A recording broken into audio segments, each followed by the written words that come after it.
Olá, meninas e meninos, como vocês estão? Eu sou o Silvio e este é o Linguística Descomplicada. Se você gosta de linguística, eu peço que você se inscreva no canal, acione as notificações, curta, comente e compartilhe para que outras pessoas possam ter acesso a este material e fazer parte desta nossa comunidade.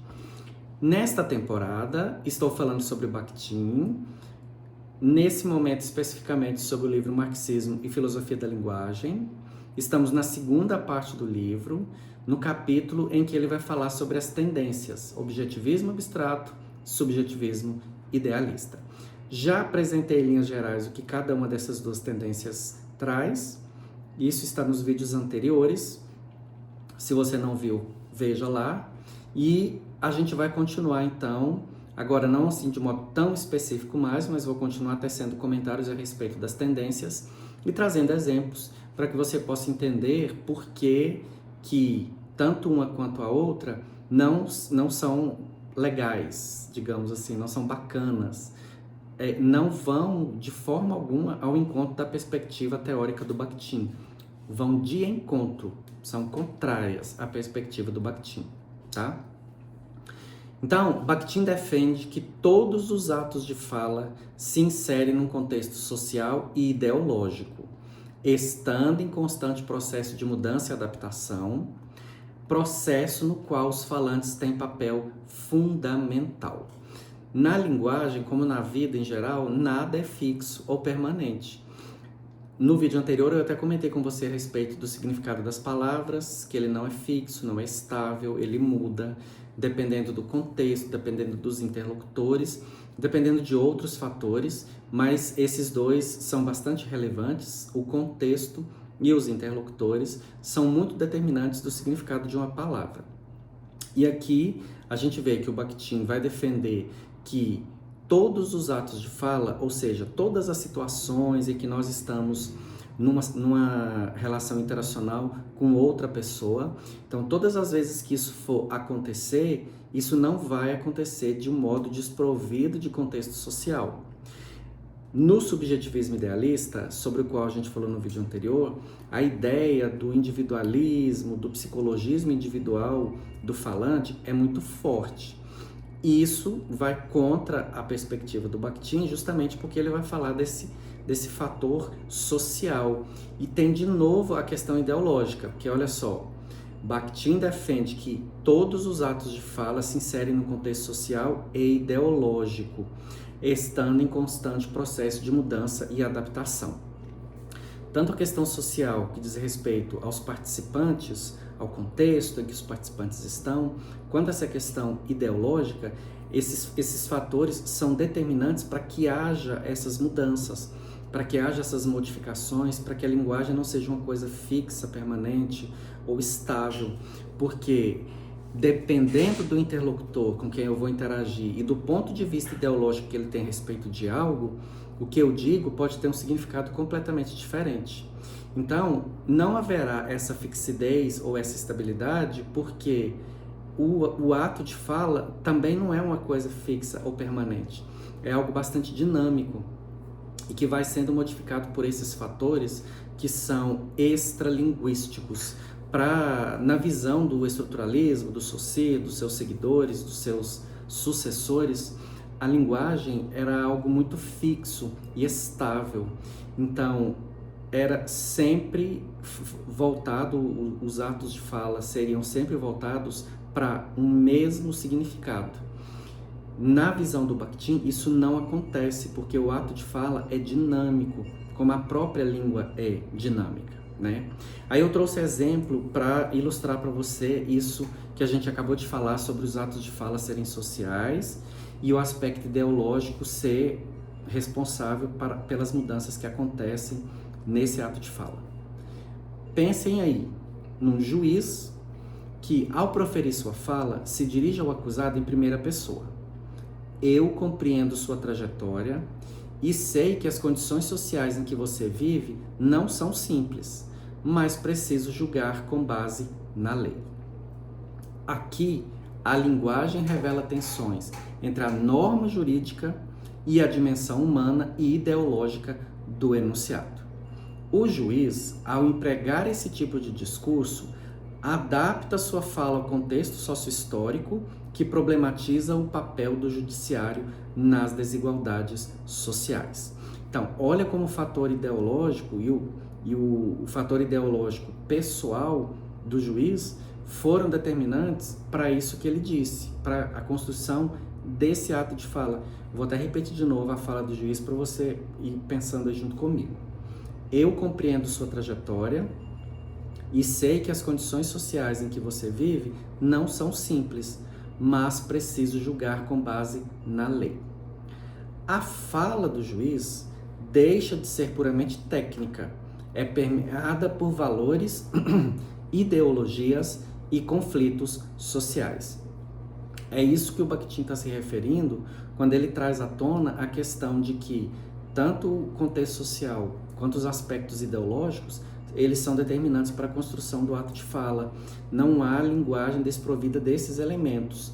E também não tem como a linguagem ser um fator meramente individual, porque vai depender do contexto. Talvez no outro contexto, esse juiz não teria tido esse tipo de comportamento. Ele deve ter tido esse tipo de comportamento, claro que isso é um exemplo fictício, mas ele deve ter tido esse tipo de comportamento baseado na história do réu, que talvez ele teve algum tipo, com quem talvez ele teve algum tipo de empatia, algum tipo de simpatia, não sei ao certo o que passou pela minha cabeça quando eu criei esse exemplo, mas é para vocês pensarem a respeito desses fatores que são extralinguísticos, que não são fatores linguísticos, né? Como o estruturalismo acreditava. Outro exemplo.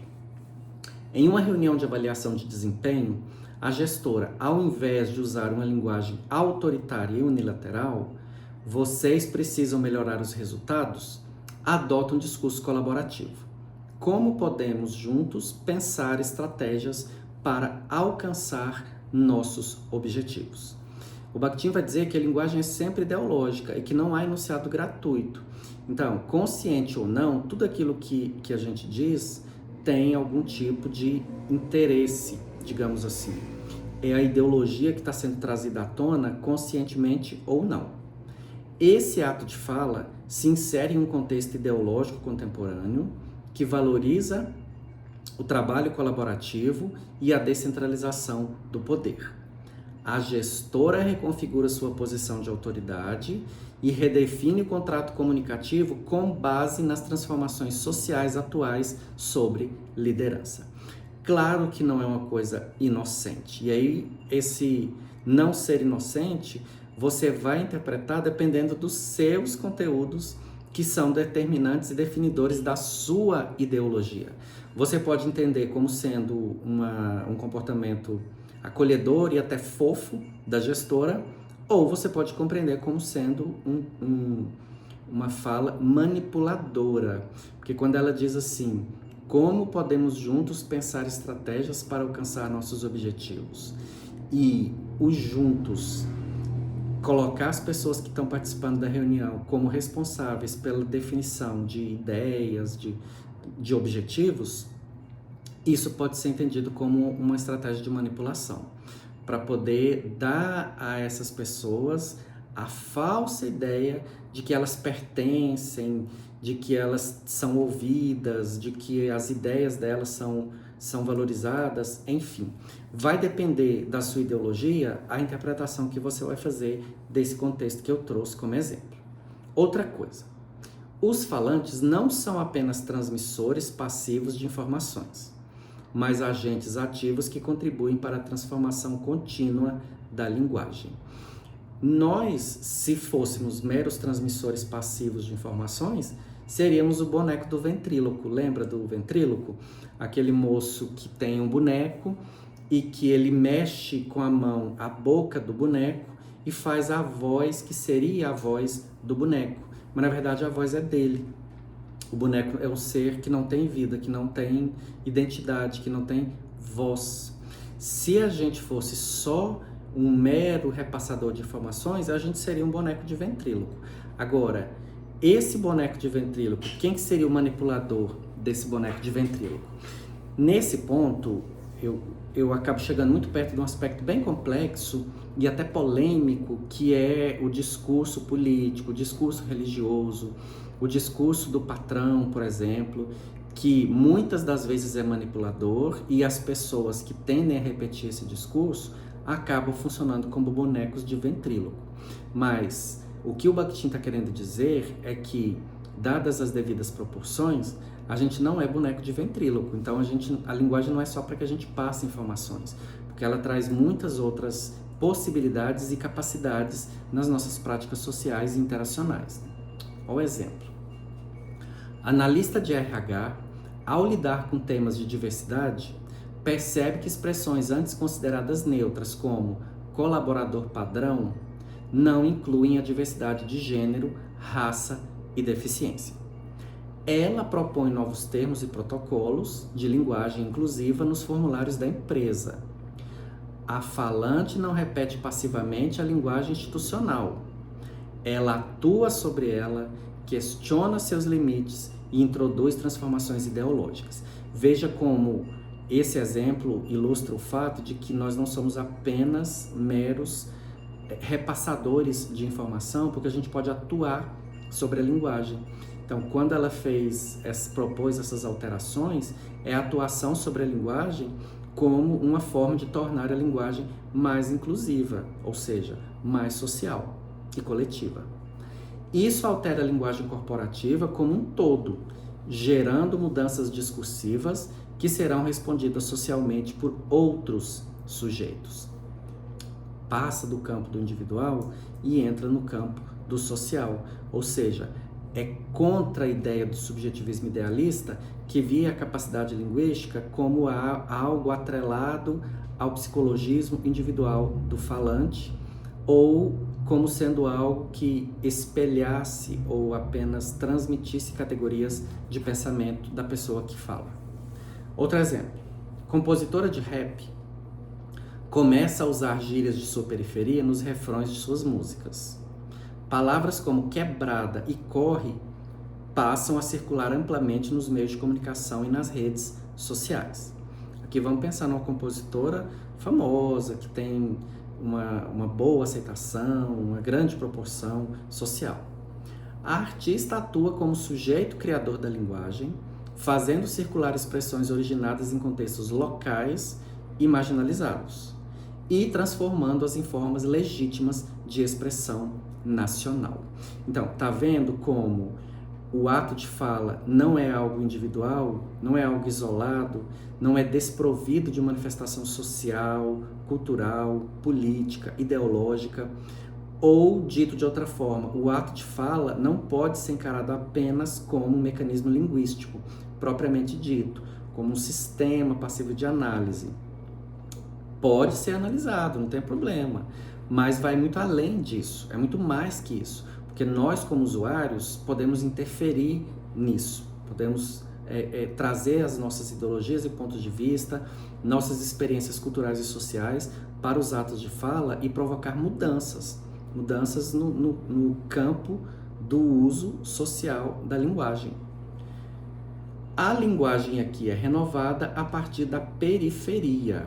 E aí a gente vê algumas compositoras famosas, algumas cantoras famosas que têm conseguido fazer isso através da sua interferência, da sua posição, da sua música, e trazido à tona alguns termos, alguns trechos, algumas expressões que antes eram apenas usados na periferia.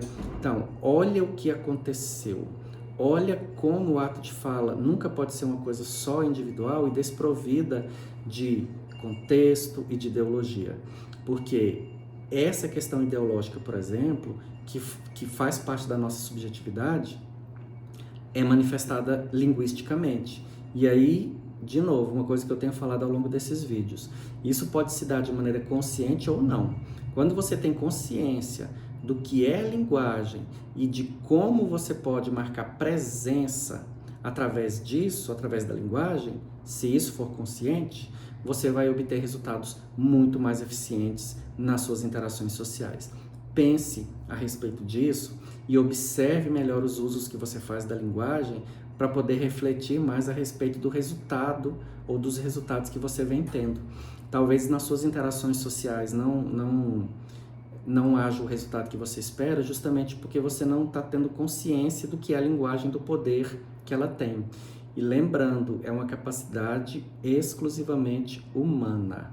Olha o que a gente tem de presente da natureza e a gente não usa efetivamente, né?